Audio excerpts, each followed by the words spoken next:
Jazzcast Pros. Welcome back to Beauty Boss Millionaire. I'm your host, Falicia Fracassi, and today we're talking more about the beauty industry and more about how you can really make a lot of money. So the objective of today's episode is to go into detail on how to create your product line for your business. If you own a business, you should really attempt and try to create your own brand, having your own logo on some type of product. Welcome back to the Beauty Boss Millionaire podcast with daily on-the-go episodes packed with testimonies and business tips to help you create financial freedom through entrepreneurship. Hosted by the owner of Fracassi Lashes and the Blow Dry Lounge, the Beauty Boss Millionaire herself, Falicia Fracassi. As we know, Rihanna is now a billionaire. I'm so proud, Rihanna. Go ahead. Congratulations to Rihanna. I'm really happy for her. Nicki Minaj shouted her out. Everybody was just thinking she wasn't singing for a reason, but the girl's been working on product because the money is in the product. So if you have a business, there should be something you're branding as your own. It could be t-shirts. It could be your logo on something that people want. And have it at the front desk because people naturally want to support your brand. They want to see your logo on it. They already believe in you. That's why they're at your business. But take it another level by having your name branded on whatever product line it is. Now, some of y'all may be asking, well, what can I put my logo on or what can I do? Well, if you're not really sure, start looking at other businesses similar to yours. It could be something really small like keychains. It could be magnets, just to start off. It could be t-shirts. People love supporting brands. It could be hats. It could be stickers, bumper stickers. I'm telling you, it's all marketing and they're paying for it. So make sure you do that. Have some type of product line. Like when Fenty first came out, we all ran to support her. I mean, everything was sold out and every single shade, every single color. It was so funny because she was just like, she has this cool vibe about her. She's like a cool woman, you know, she just don't care. She's like us. She's not perfect. You know, she's been through a lot. She went through the whole thing with Chris Brown. We all felt for her when she went through that. So we're like all invested in her. And just like we're all invested in her, people are invested in your brand.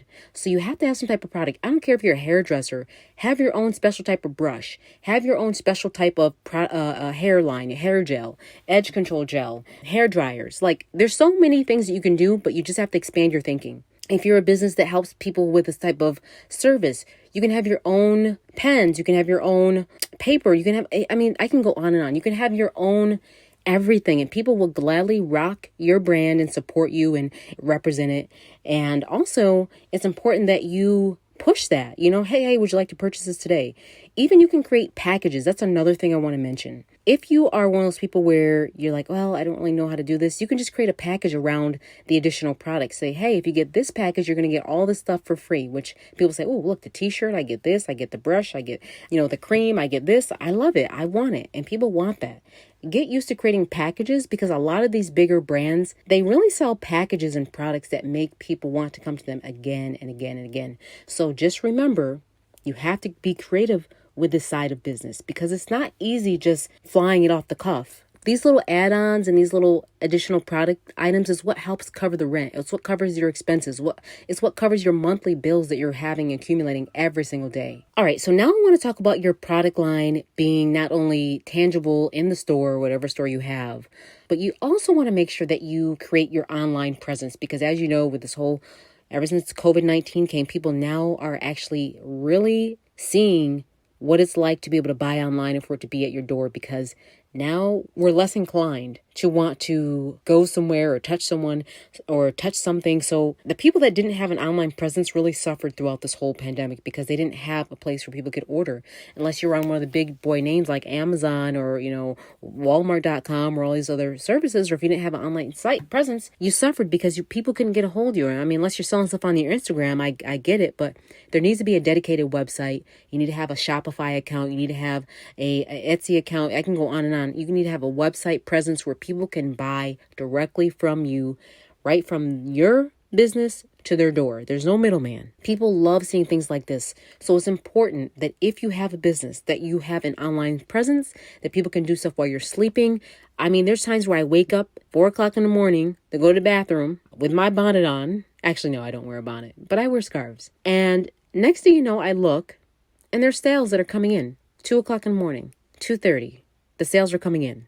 So it's important that you have an online presence. Even if you have to just spend a day or a week of just brainstorming. There's times where a lot of people think I'm going on these fancy vacations where I'm off enjoying myself, and I have a really pretty picture on Instagram or Facebook, which I do. I enjoy myself. But for the first half of the day, sometimes I just zone out, and on that vacation, I just figure out what I want to do next for my business, because I'm a visionary. I'm a person that has an extraordinary ability to have a vision. It's not all about how smart you are. It's how can you visualize things? Can you visualize yourself doing something? Can you see yourself there? Can you literally pull what is in your dreams down to existence? That's something special. A lot of people, they get stuck just at being in a dream. I'm the person that pulls it and makes it tangible by me working towards it. For example, I've been working on for the last year on getting something that I'm working on patent and trademarked. And it's been a long process because I was battling out with another person that was in the process of getting something trademarked very similar to mine. And I was so nervous, and I was praying like, Lord, please let this go through, because I had to show documents and support that I had mine first and all this other stuff.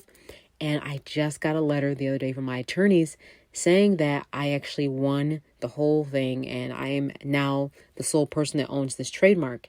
And it meant a lot to me to have this thing, because a lot of times people can be prepared for things, but they don't have it patented and trademarked. And we can get all into that next on another episode. But the short of it is, be prepared with your business. If you have a name that's really special and you're the only person using it for now, or some idea, a lot of people mess up by not trademarking and patent their idea, because people are unfortunately counterfeits.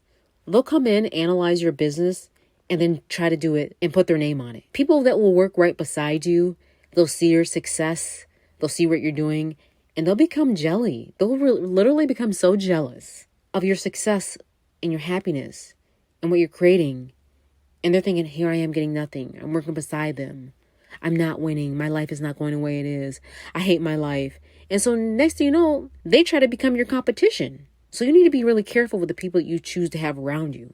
It's something that I constantly say. Be careful with those around you, because you never know who is looking at you side-eye. They may even act like they're down for you. They may be look who is next to Jesus. Judas himself, waiting to betray him. So in my world, everybody is suspect. I'm a New Yorker, so it's always going to be a little jaded for me, because, I've seen people kill their own mom for a few dollars. I'm not even going to get into it. This is getting off the subject, but yeah, y'all know what I'm talking about. So back to the beauty industry, it's really important that you are investing in yourself, you're creating your product line, and that you're investing back into the product. I remember back in the day, I had a makeup line. It was on Monroe Avenue, and I did so well with the makeup line that I ended up selling more and more and more of the makeup. And at first, speaking of product, by the way, you can go through something called private label if you're not sure how to create a product, or you don't have the ability to do stuff.